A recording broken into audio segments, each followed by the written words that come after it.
Welcome back to the Mental Gym, everybody. I'm Coach Lauren, and today we are going to be talking about how to activate flow state as athletes.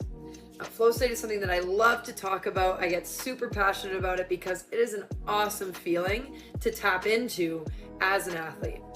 Why is that? Because flow state is where everything just feels easier. Maybe you're out skating, it just feels like quicker, things are happening for you faster. Like the snap of the finger, you see something, you react, and it just comes easy to you. It feels natural. And here's some of the science behind that. So when we're in flow state, essentially our brain has access to all of our resources, up to 90% of those mental resources.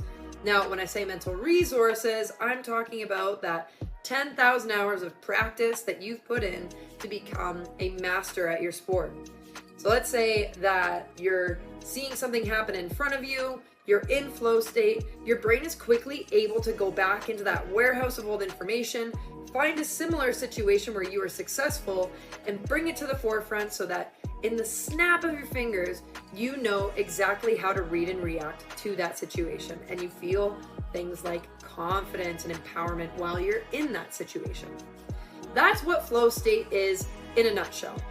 Now, we could continue to talk about it as this great feeling and one that we want to chase after as athletes. But I want to break it down into 3 things that you need to do in order to achieve flow state and play that perfect game. Now, of course, we're putting perfect in parentheses because perfect performances don't actually exist because perfection doesn't exist.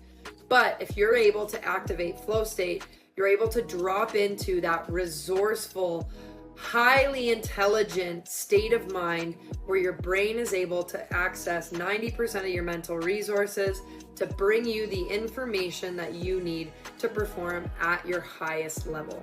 Step 1, get your mental preparation game in check. Now, what does that mean? As high-level athletes, we are all so very keyed into what it means to warm up physically. We actually have scientifically proven warm-ups or activations that are tailored to us specifically as athletes, but also to the sport that we play. We understand that if we do not warm up physically, we're not setting our body up for success. We're gonna be tense, we're gonna be tight. We are also increasing our likelihood of injury. So we absolutely make sure that at the highest levels, we're warming up our bodies.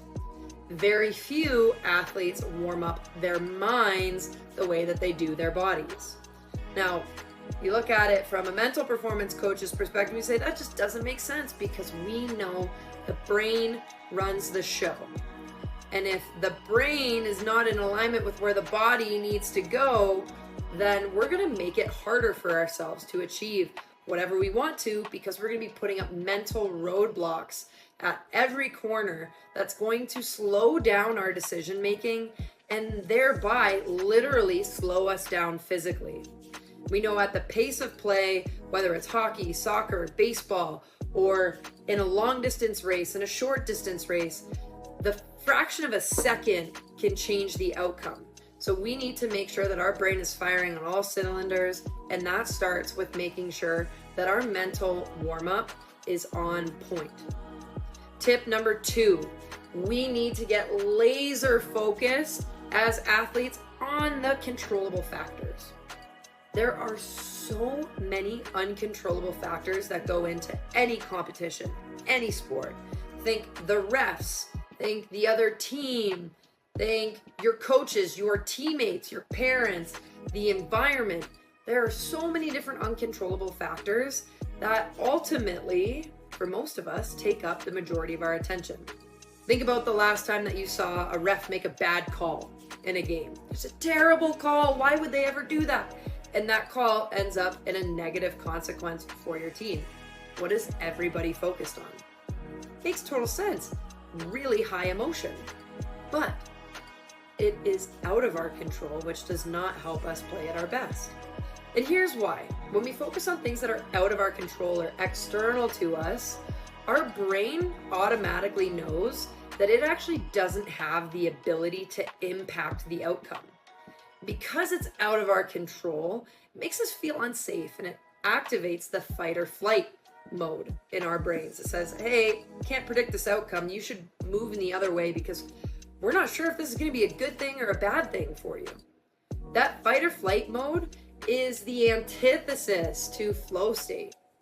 So if we want to activate flow state, we need to navigate away from fight or flight, which means we need to focus on the internal controllable factors of our performance. How do I want to show up and be the best teammate that I can be?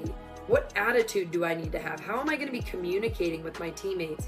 What skill set am I going to use? How can I plan out my competition in little blocks so that I can measure how well I'm doing?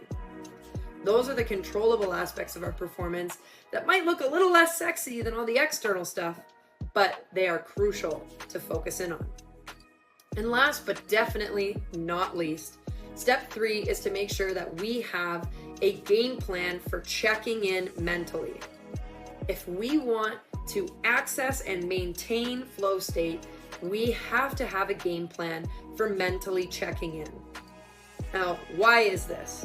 Because just like we talked about with all of those external factors that are super high emotion and like red flags all over the place, we need to make sure that we notice when those things are popping up and potentially pulling us out of that flow state.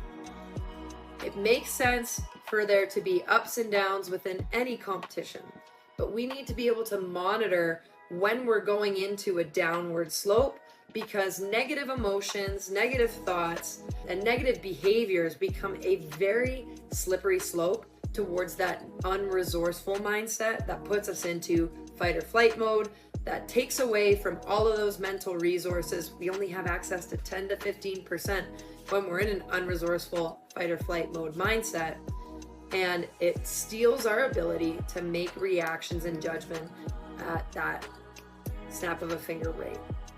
So those are your 3 tips to accessing flow state as an athlete. If you have any questions, or if you're thinking, hey, I need help with this, get in touch with us and let's get you in the mental gym.